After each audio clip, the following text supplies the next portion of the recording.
Okay, this is Ray from Ray's Garage. It's a Sunday, and I thought I'd do something a little different on here today. There's a channel out there that I watch on a pretty regular basis. A guy named Randy runs it out there, and it's a subject that I probably it's the best hobby or the biggest hobby I've ever had is messing with cars. And when I was young, I get a little money in my pocket or a big income for whatever reason, and I usually headed to see what kind of a treasure I could find on the car lots. And Randy does the same thing, and he does it more in the wholesale yards or something like Copart or AAI, those kind of things. And he has a channel out there, and I'll get into that a little later here. Matter of fact, I'll put a link to his latest YouTube so you can see what happened to him. He's a young fellow out there that, for the most part, he's had a life of fending for himself pretty much. And he's fairly intelligent, one heck of a salesman. And I guess you could say, in real terms, he's probably what I consider a self-made person. He sees something and he goes after it, and he's very determined and bullheaded, and he has a lot of attributes that nobody wants. And on the other hand, he has some good ones too. And sometimes he's harsh and rude and kind of a jerk. Other times he's very giving, and he does have a big heart at different times. So he's a man of a lot of different things all wrapped up into one. And I'm not going to say that he's a great guy, and I certainly am not going to say he's a bad guy. There's a lot of things I'm sure he could improve on. But he just, if everything that I hear is right, he just took a big screwing. And I don't think he had it coming. So I thought, well, why not speak out or speak up about it? And if I'm wrong, you can tell me and leave it in my comments. But you're more than welcome to look at his channel and give me your thoughts on what you think. This guy, he's a wholesaler for vehicles. And he'll buy something that kind of hits his eye a little bit, or if he thinks it's going to make a showing out there on the channel, he'll buy it and bring it home, work on it, and put it on the road. And he loves to take something that doesn't run, get it to run, and put it out there again.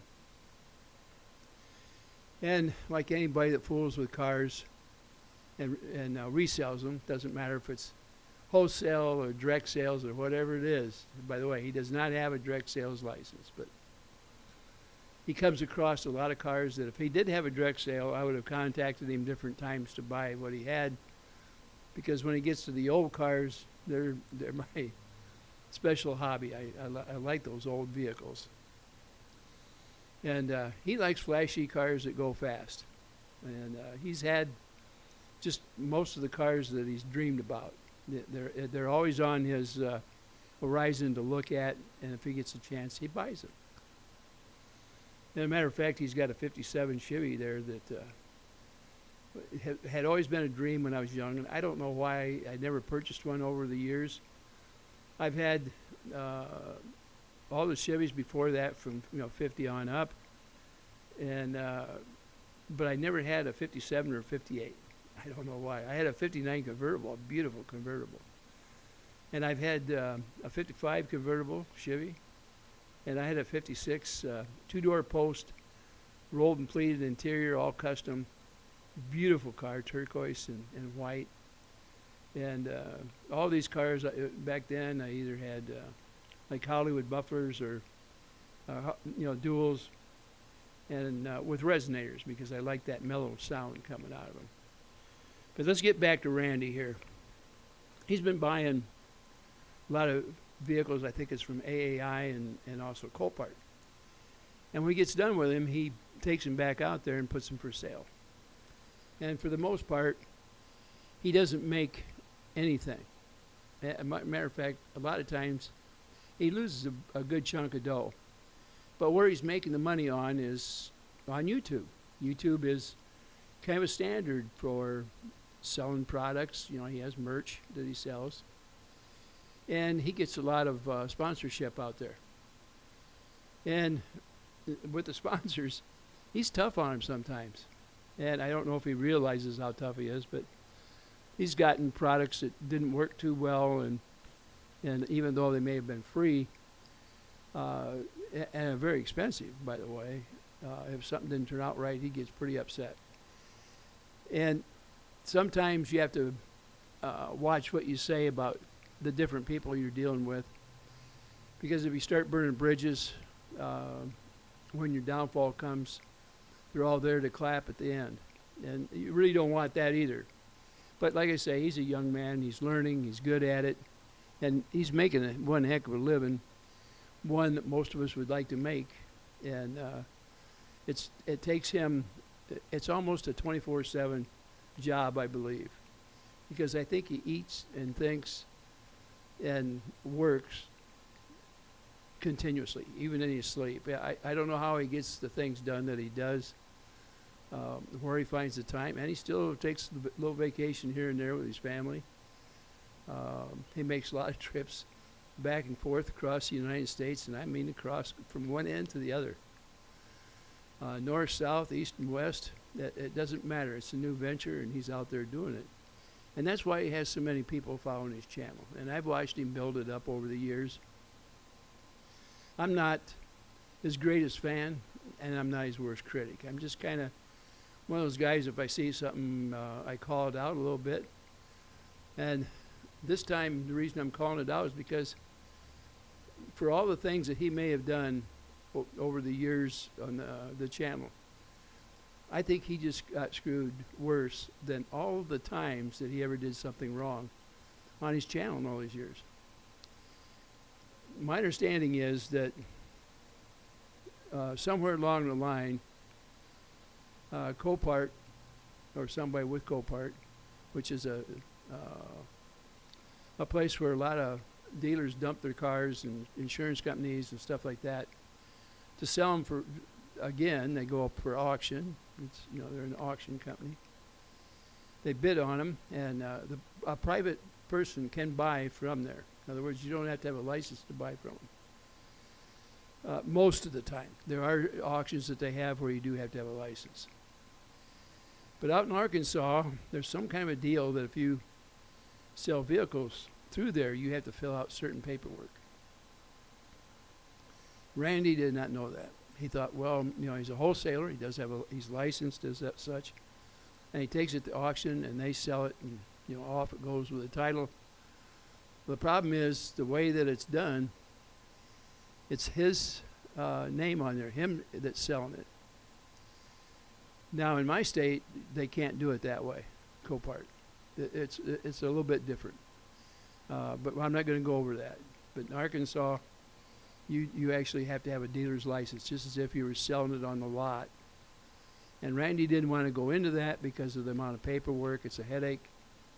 And he loves to move these things fast at his discretion. In other words, he goes out and he buys it. If he gets tired of it, he just takes it back there and lets them sell it off the lot. If he brings it in and it don't bring in enough viewers to make it worthwhile, it's gone.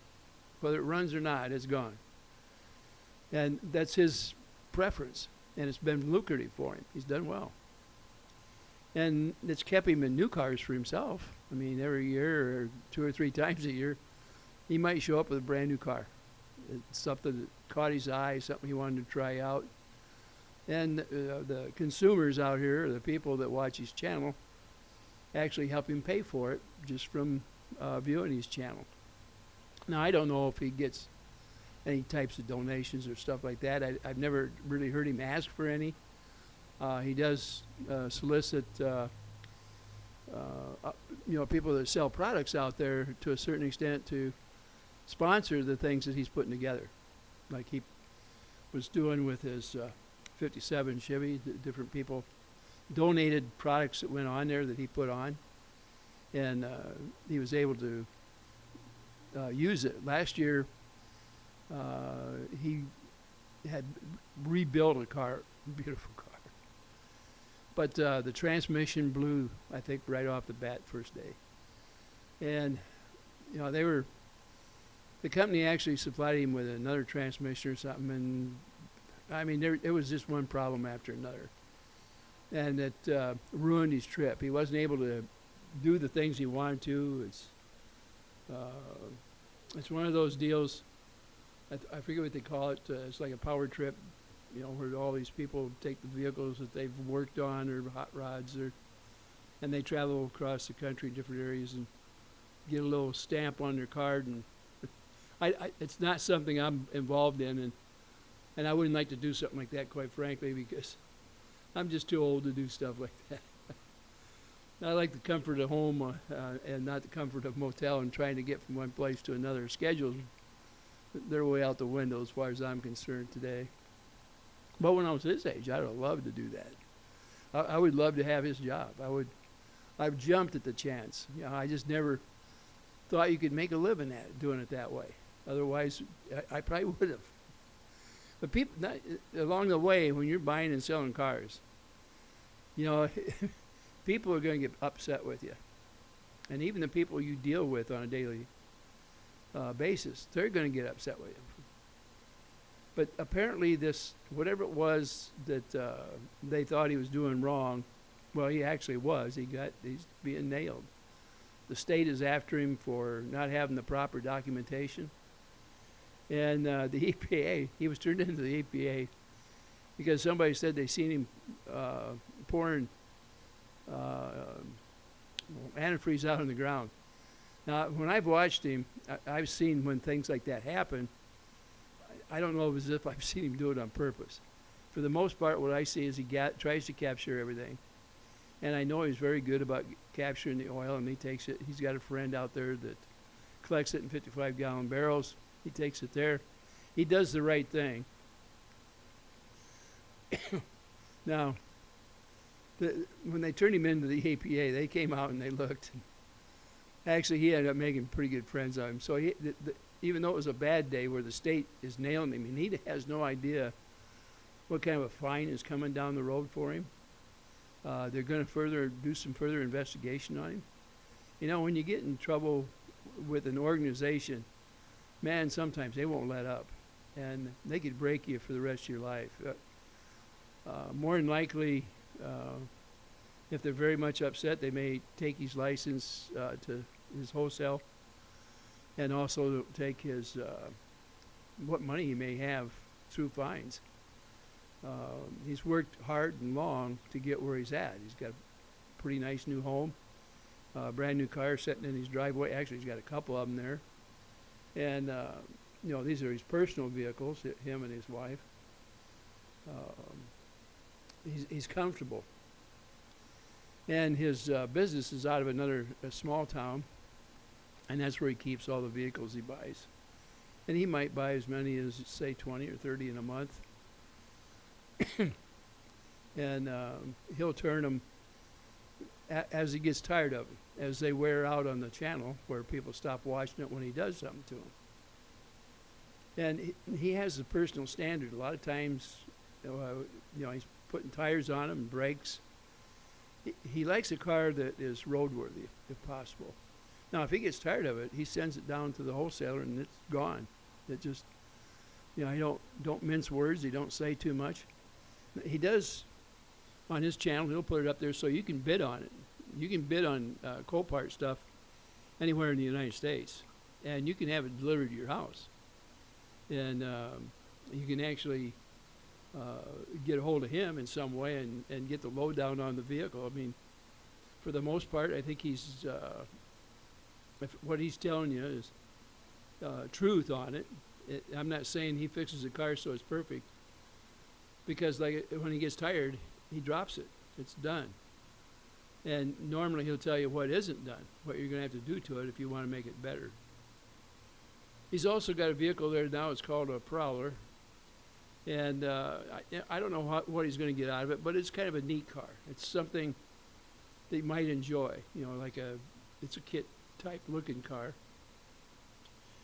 although it's by a manufacturer. And he had a custom paint job on it. Man, it ended up not so custom, and it caused him a little heartache. You know, there's stuff in the paint itself. They didn't paint it like he wanted it. And they really screwed up the wiring. It was a hack job on the wiring when they put it back together. And initially when he saw it, man, his eyes brighten up, you know, and then, of course, by the time he gets it home, he starts looking it over a little closer. You know, the honeymoon is over. And then once he finds something wrong, he looks every square inch of it. And what he found, he was really disappointed. And it's unfortunate because who knows why the guy ended up doing it. Now, he gave him a special price on it. He said, you know, this normally is worth X amount of dollars. And Randy probably got it for 25 cents on the dollar. I'm figuring somewhere in that neighborhood. It would have been a much more expensive paint job what he paid. But in my mind, if you're going to do something, you might as well do it right. That's just my mind itself. And normally when he does something, the part that he does do, he does to the best of his abilities. And that's why I say, boy, I hate to see this happen to him, because there's a good chance he's going to lose his livelihood, because somebody in that organization, from just that local one there of Cole Park, turned him in. And that's vicious. He turned him into the state. Now, he's doing business with him, right? So if they knew there was something wrong, why didn't they tell him? Because, in a sense, you're partners. You got somebody that's offering you something for sale, and you're buying from them, and then you offer to sell that person something, and they're buying from you. And that's the way it's worked now for years. And all of a sudden, this comes up. And Randy was trying to figure out, did he do something wrong to him? Because he's scratching his head. Why or what happened? And I'm sure it could have been fixed. Whatever it was, could have been fixed up. Because when you're doing business with somebody, it's an exchange of money is what it really is. I'm buying from you and you're buying from me. Or you're providing a way for me to sell is really what it comes to. And he buys from a lot of products from other people, and they appreciate it enough. There's a lot of freebies involved where they have taken care of him. And then he'll give him a shout out. He buys a set of tires that he really likes, or maybe he had trouble getting it, and he'll tell you who went out there and got it for him. In other words, who was the wholesaler for him, or who bought it and sold it to him, and what kind of quality was involved. Now, if it's a poor quality, he'll tell you it wasn't worth it. But I've seen him put things to the real test. And, man, he does his best to break whatever it is and let you know how long it lasts, and if he'd buy it. He's pretty good about doing that. And he's probably, I don't know how many of those EV bikes he's put together. Somebody started sending him bikes, and they just keep his garage full, it looks like, of EV bikes. He puts them together, tells about what they are and what it amounts to. I don't think they give him any money. They just give him the product. And then he just turns around and sells it. And I'm assuming he probably does it on Facebook or something like that. Something that's easy and quick to get rid of. So you see, if you live very close to him and you want an electric bike, all you got to do is put your bid in for it and say, hey, Randy, what are you going to give me next month? What kind of a deal? And he gives an honest opinion about the bike. He'll take it down the road and run it back and forth a little bit. But for the most part, I would say the reason I put this up today is because I'm saying I think Randy got screwed. And I haven't always found in his favor of the things he does. Like any person that deals with products, there's been times where I thought that he could have did a better job on something he was involved in. And sometimes he's pretty snippy. He can get, he, when he gets mad, he's mad. And he'll say some things either about someone or to them without really thinking through it before he says it.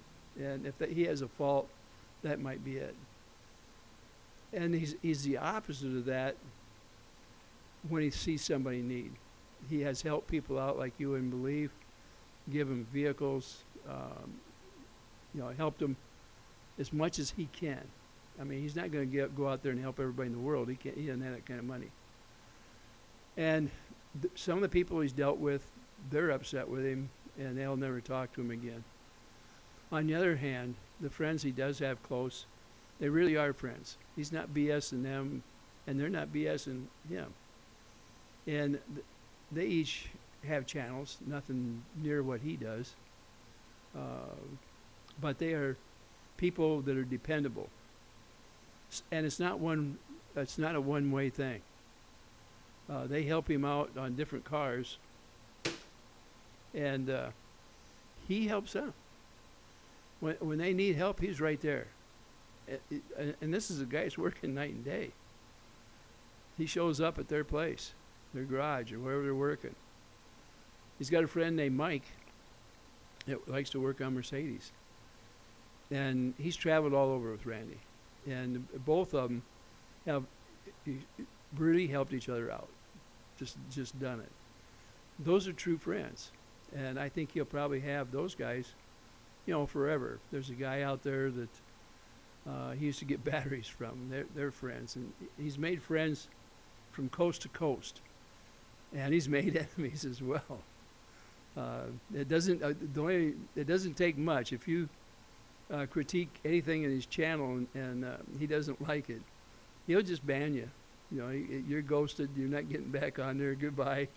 And he'll never see you again. He's got so many people on there that he doesn't have to have any one person. And I noticed a lot of the big YouTubers, they're pretty much that way. Once they've been criticized once or twice by somebody, they'll never be back on his channel. And the other thing is, it would take too long to figure out who did it, who's gone, that he's not going to go back through there and make a special effort to put you back on once you pissed him off. Matter of fact, he's not real forgiving about things like that anyway. Once he's gone over a certain thing, it's kind of goodbye. And that might be another trait that I don't particularly care for about him. But I thought, this is something different. I'll try it on Sunday. It's a guy out there that worked very hard to get where he's at. And his business relationship apparently went sour with somebody out there. Specifically, I believe it was Copart. But I'm going to put his channel in here. It's and let me hold on here, and I'll do what I can do here.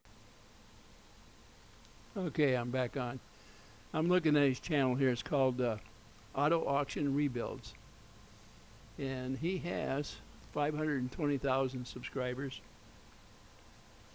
I think I started looking at his channel before he had, I think it was before he even had 50,000. I think it was maybe in the 30,000s, but it's grown.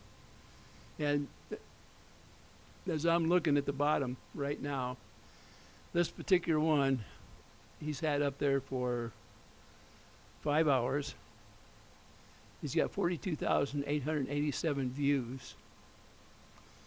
And at least 4,700, thumbs up type deal on there. So he's getting a lot of people, a lot of action on there. Like I say, his channel, he does very well on it. Let's see what else I can tell you about it. I am going, like I say, I'm going to.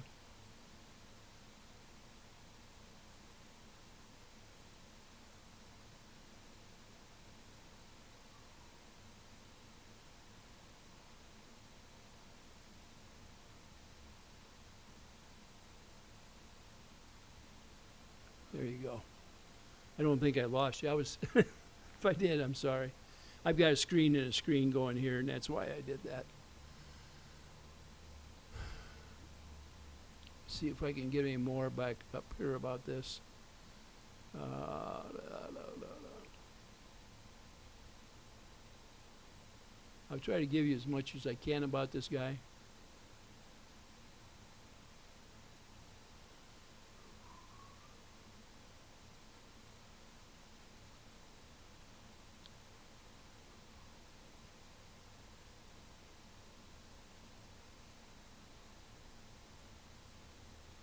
All right, I'm sorry to be silent. I was looking over to see if there's any other descriptions on there. He's got over 5,000 videos out there. He does have a Facebook, if you guys have Facebook. Okay. Well, anyway, I did copy his URL on that. And so when I put this up in the next 15 minutes here, you'll get it all. So with that, I'm saying, well, like John says, ta-ta. I hope you enjoyed this. It's a little different than what I normally put out. It's a weekend. I wanted to just give somebody a chance to look at another YouTuber out there that really got screwed by a business associate. And it's unfortunate because they did business for years. He was good for them, and they were good for him. And he had shown how a person like you and I, okay, can go to Copart and bid on something. You don't have to have a dealer's license to bid at Copart. And you can do what he's doing. He'll go out and he'll look it over, decide whether he wants to buy it when it comes up for auction. And some of them already have a buy it now price. You can buy it and bring it home or have it delivered. You know, it's up to you how you want to do it. And you can rework it and sell it if you want. You know, about every state has so many allowed that you can rework a vehicle and sell it. In my state, I think you're only allowed 5 or maybe 6 vehicles a year, and then you have to have a dealer's license. And I don't know what they do if you happen to buy that many in a year and want to sell them. But okay, well that's it. And I'm going to say, like John says, ta-ta. Hope you enjoy this. It's just something a little different. Thought I'd give this guy a little backing. I'm sure that he feels pretty bad right now because they've kicked his feet right out from under him. But he's the type of guy, I don't care what happens, he will come back. He's that determined. He won't give up. He's going to keep on going. Now, for all the good things or bad things or whatever it is, I wish him all the luck there is out there. And he'll never see this channel because, quite frankly, mine's such a small channel. It wouldn't even merit for him to look at it, okay? This is just something I brought up on my channel today so that you guys have something to look at other than some of the things I bring you for the last few months. It gets boring if you don't have something to change it up. And for you guys out there like to look at cars and see what the wholesale world is like, I would recommend that you look at his past videos. And he's not going to quit putting videos up, I don't believe. They're going to have to really hit him pretty hard to make him change. But with that, I will let it go. Ta-ta, everybody.